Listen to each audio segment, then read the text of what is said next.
दोस्तों, आपका अपना स्वागत है स्टडी विद नीरज सर।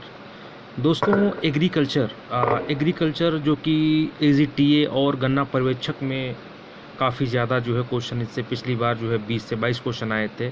तो इस बार भी कम से कम 15 क्वेश्चन जो है एग्रीकल्चर से आने की पूरी संभावना है।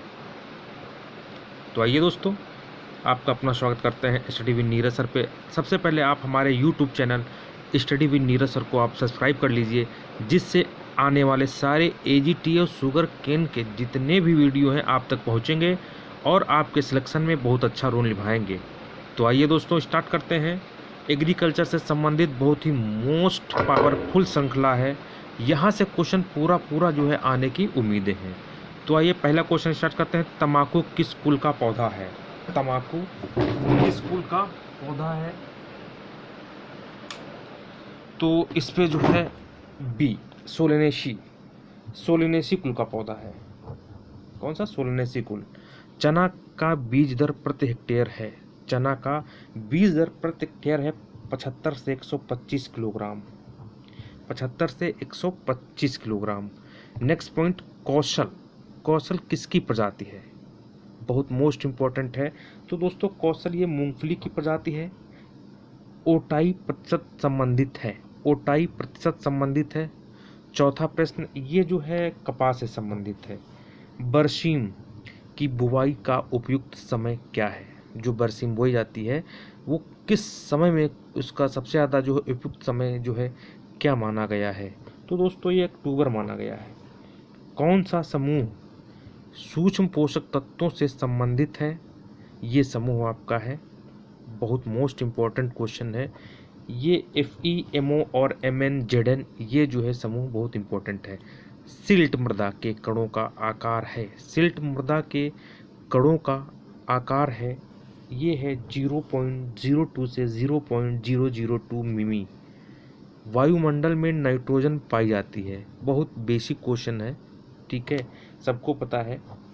78% जो है वायुमंडल में नाइट्रोजन जो है पाई जाती है। तो क्वेश्चन नंबर 9 पे हम दोस्तों बढ़ेंगे, जो कि बहुत मोस्ट इम्पोर्टेंट है। क्वेश्चन नंबर 9, आइए। संपूर्ण उत्पादन की दृष्टि से निम्नलिखित में कौन सी फसल प्रथम स्थान रखती है? ये जो है गेहूं में प्रथम स्थान जो है रखती है। डाई अमोनियम फास्फेट है, एक यौगिक उर्वरक है। कौन सा समूह गेहूं की प्रजातियों से संबंधित है? 11। ये इसका मेघदूत, अटल और सुजाता गेहूं से संबंधित है। सिंगल सुपर फास्फेट में P2O5 पाया जाता है कितने प्रतिशत? बहुत मोस्ट इम्पोर्टेंट क्वेश्चन है दोस्तों, ये 16% पाया जाता है। कृषक भारती मासिक पत्रिका प्रकाशित होती है, ये प्रकाशित होती है कानपुर से। नगदी फसलों का समूह क्या है? गन्ना, तंबाकू और आलू। उत्तर प्रदेश में सिंचाई का प्रमुख साधन क्या है? भाई, सिंचाई का प्रमुख साधन भाई सबको पता है, जो है ट्यूबवेल है। भारी मात्रा में इससे जो है सिंचाई की जाती है। नेक्स्ट, मक्का की फसल की कतार से कतार की दूरी कितनी होनी चाहिए? कतार से कतार की दूरी जो है ये 50-60 सेंटीमीटर होनी चाहिए, ये कि वेरी मोस्ट इम्पोर्टेंट है। आइए हम बढ़ते हैं, प्रश्न नंबर जो है 16 से 17 की तरफ जो है बढ़ते हैं, जो कि बहुत मोस्ट इम्पोर्टेंट श्रृंखला चल रही है। 217 में बौनी गेहूं की 1 हेक्टेयर फसल के लिए नाइट्रोजन की आवश्यकता होती है। इसका जो 120 किलोग्राम की आवश्यकता होती है।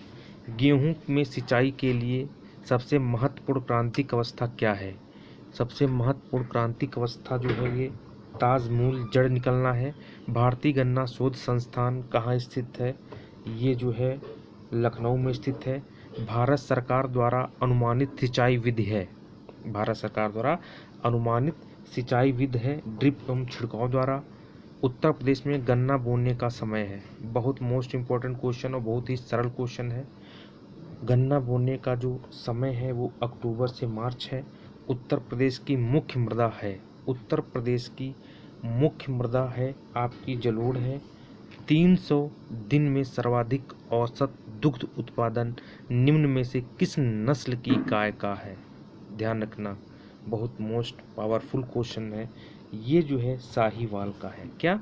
साहीवाल। नेक्स्ट, निम्न में प्रतिविष्कारक है। निम्न में प्रतिविष्कारक जो है ये सोडा, ये जो है आपका सोडा बाई कार्ब है। क्या? Soda by carb. ध्यान रखना, वेरी मोस्ट इंपॉर्टेंट क्वेश्चन है। प्रश्न नंबर 25, खेती के काम में प्रयुक्त होने वाला बैल। देख लो कितना अच्छा क्वेश्चन। ये है बधिया नर। क्या? जिसे बोलते हैं बधिया नर। आइए नेक्स्ट क्वेश्चन स्टार्ट करते हैं 26 प्रश्न पर। कितना? 26 प्रश्न पे जो है, आइए हम बढ़ते हैं 26।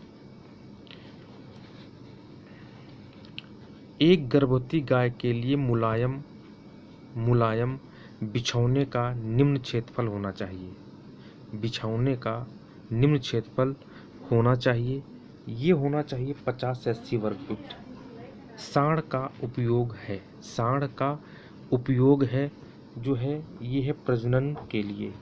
उस कठोर में जहाँ दुहाई होती है वो कहाँ? उस कोठार में जहाँ दुहाई होती हो वहाँ प्रसव आगे क्या होना चाहिए? 28 क्वेश्चन नंबर जो है ये नहीं होना चाहिए। दुहाई होती वहाँ प्रसव नहीं होना चाहिए, ध्यान रखना। गिर गाय का जन्म स्थान क्या है? गिर गाय का जन्म स्थान क्या है? तो जो है ये गुजरात है। नीलोर निम्न में किस गाय का उपनाम है? नीलोर निम्न में किस गाय का उपनाम है? तो ये है अंगोला। पशुओं में सींग रोधक उपयुक्त आयु है। पशुओं में सींग रोधन की उपयुक्त आयु क्या है? तो ये जन्म से 10 से 15 दिन के अंदर। भेड़ के बच्चे को क्या कहते हैं? भेड़ के बच्चे को कहते हैं लैम्ब। पशुओं में खूनी दस्त बीमारी पैदा होती है।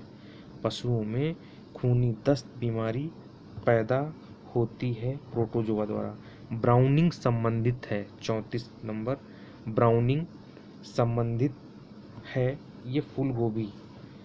पंत सम्राट किस्म है। पंत सम्राट किस्म है ये है बैंगन की। प्रश्न नंबर हम 36 पे आएंगे दोस्तों, वेरी मोस्ट श्रृंखला। प्रश्न नंबर 36 पे आएंगे। आइए, फूल गोभी की प्रति हेक्टेयर बीज दर है। फूल गोभी की प्रति हेक्टेयर बीज दर है 500 से 600 ग्राम। बेर में प्रवर्धन किस विधि द्वारा होता है? बेर में प्रवर्धन जो है वो रिंग बंडिंग द्वारा होता है। निम्न में शकरकंद है। निम्न में शकरकंद एक जड़ है। लीची का जन्म स्थान क्या है? लीची का जन्म स्थान चीन है। असुमेलित जोड़ा चुनिए। कौन सा इसमें सुमेलित नहीं है? ऐसे क्वेश्चन बहुत पूछे जाते हैं, ठीक है। निम्न में कौन सुमेलित नहीं है? तो इसका बी, बेर रामनेसी ये सुमेलित नहीं है। बाकी आम एनकार्डियेसी, ठीक है, लीचे पुनिकेसी और केला मुसेसी, ठीक है। 41 नंबर। विटामिन ए सबसे अधिक निम्न में किसमें पाया जाता है? तो ये दोस्तों सबसे अधिक जो है आपका गाजर में पाया जाता है। आम के पुष्पक्रम को क्या कहते हैं? आम के पुष्पक्रम को क्या कहते हैं? ये कहते हैं पेनिकल। बसंतकालीन भिंडी की बुआई करते हैं। बसंतकालीन भिंडी की बुआई करते हैं फरवरी मार्च में। पपीता में पाया जाने वाला एंजाइम है। पपीता में पाया जाने वाला एंजाइम पपेन है। पर्णकुंचन रोग लगता है। पर्णकुंचन रोग जो है मिर्च में लगता है। पृष्ठीय नलिकाकार तंत्रिका रज्जु पाई जाती है। पृष्ठीय नलिकाकार तंत्रिका रज्जु पाई जाती है। वेरी मोस्ट इम्पोर्टेंट प्रश्न है ये। सभी कॉर्डेट्स में पाई जाती है। प्रश्न नंबर 46 पे बढ़ते हैं, ठीक है। प्रश्न नंबर 47 द्विलिंगी जंतु है, बहुत मोस्ट इम्पोर्टेंट है। कई बार आप जो है इसको पढ़ भी चुके हैं। द्विलिंगी जंतु जो है आपका जोंक है। रुधिर में अधिकतर CO2 ले जाई जाती है। CO2 ले जाई जाती है जो है बाइकार्बोनेट एडनो के रूप में। कशेरुकियों में ऐच्छिक पेशियां पाई जाती हैं 49 नंबर। बी, भुजाओं में। और लास्ट है पैरामीशियम की बाह्य कला कहलाती है, पैरामीशियम की बाह्य कला कहलाती है आपकी पैलिकल, क्या, पैलिकल। ये 50 प्रश्न जो कि मोस्ट इम्पोर्टेंट है दोस्तों। 50 प्रश्नों की श्रृंखला नेक्स्ट आपको फिर मिलेगी दोस्तों, ज़रूर पढ़िएगा। अगर आपको एग्रीकल्चर टीए में सिलेक्शन लेना है, अगर नहीं लेना है तो आप सोच लीजिए, फिर आपका ही घाटा होगा, क्योंकि बार बार मौका नहीं मिलेगा। इसलिए दोस्तों आप पढ़ते रहिए और मुस्कुराते रहिए, आप अपना सिलेक्शन लेते रहिए। तो इसी के साथ दोस्तों, आप अगर हमारे चैनल पर नए आए हैं तो study with Neeraj sir channel को आप सब्सक्राइब करिए जल्द से जल्द, जैसे सारी वीडियो अब तक मिल जाए। इसी के साथ दोस्तों एक चीज़ और, जो है AGTA का न्यू नोट्स अवेलेबल है, AGTA का न्यू नोट्स अवेलेबल है दोस्तों।